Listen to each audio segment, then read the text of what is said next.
In this section, we're going to take a look at working with the Slurm job scheduler on the clusters.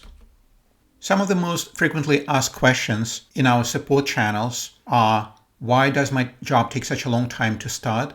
Is there anything I can do to make my job start more quickly?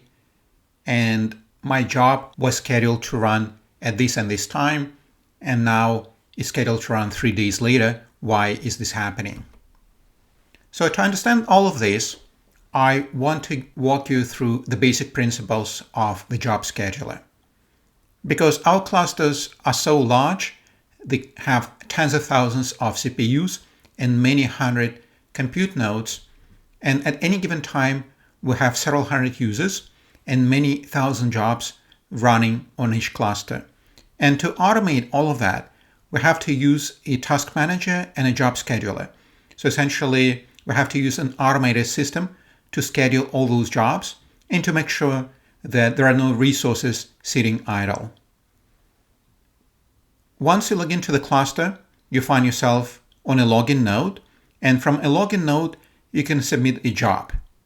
You have to tell the scheduler the maximum runtime, how many cores you need, how many nodes you need, perhaps the distribution of cores across the nodes. For example, for some reason, you might need, let's say, 2 cores per node and 10 nodes, the amount of memory, perhaps the number of GPUs you're going to use, etc., etc. So you're asking for some resources, and once these resources are available, your job will start running. It runs in the background, not in the terminal, and the standard output and error go to a file, typically in the directory where you started your job, but you can also specify separate output and error files anywhere on the file system. Our jobs are scheduled using the fair share mechanism, and the idea here is that we want to make sure that everybody has fair access to the cluster. Every research group has a number that is called a priority level, and it ranges from 6, the default high priority, to 0, low priority. Each group has a shared target, basically a fraction of the cluster that they can use each year. For regular queues, this share is proportional to the number of people in a research group. For RAG applications, the share is proportional to the awarded allocation. The main idea here is that if you use more than your share during a specific interval, typically this is in order of 1 week, then your priority will slowly go down, and vice versa.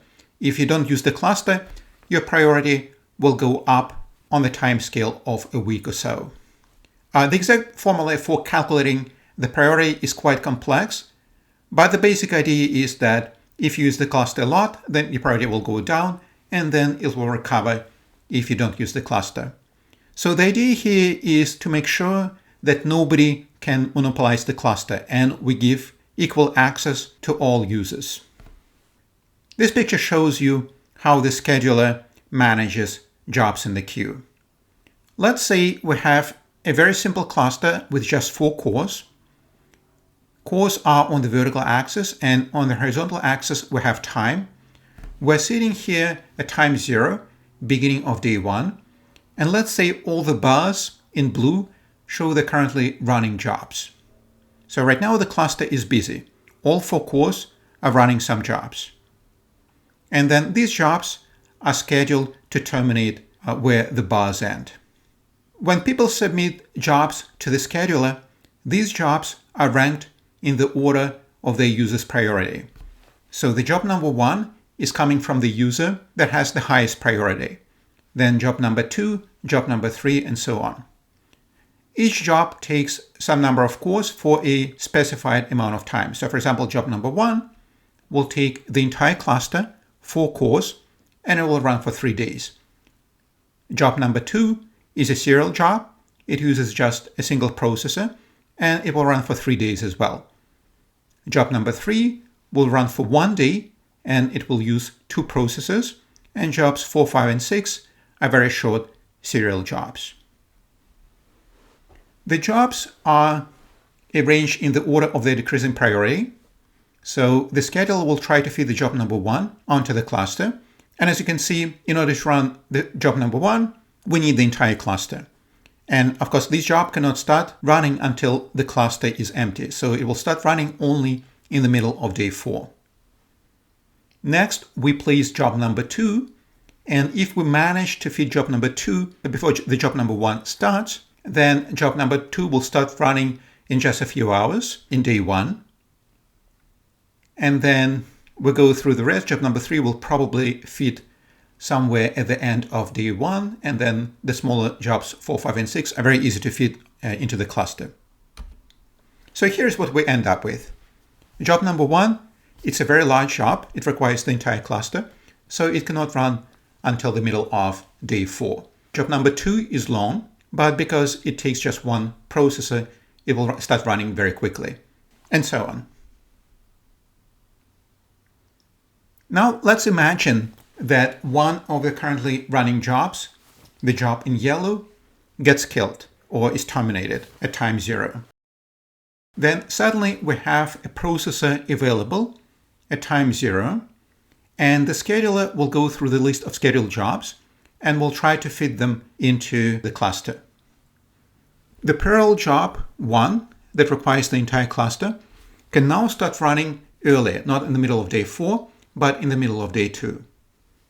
Unfortunately, the job number 2 will not be able to fit before the job 1, simply because, well, there is not enough time, and it will only start in the middle of day 5. So this is really counterintuitive. Now we have more resources because one of the currently running jobs was terminated. But since we have more resources, we now have a new stack of scheduled jobs. And the job number 2, instead of starting on day 1, will start running in the middle of day 5. And then so on for the other jobs. And I think job number 6 I'm missing in this plot.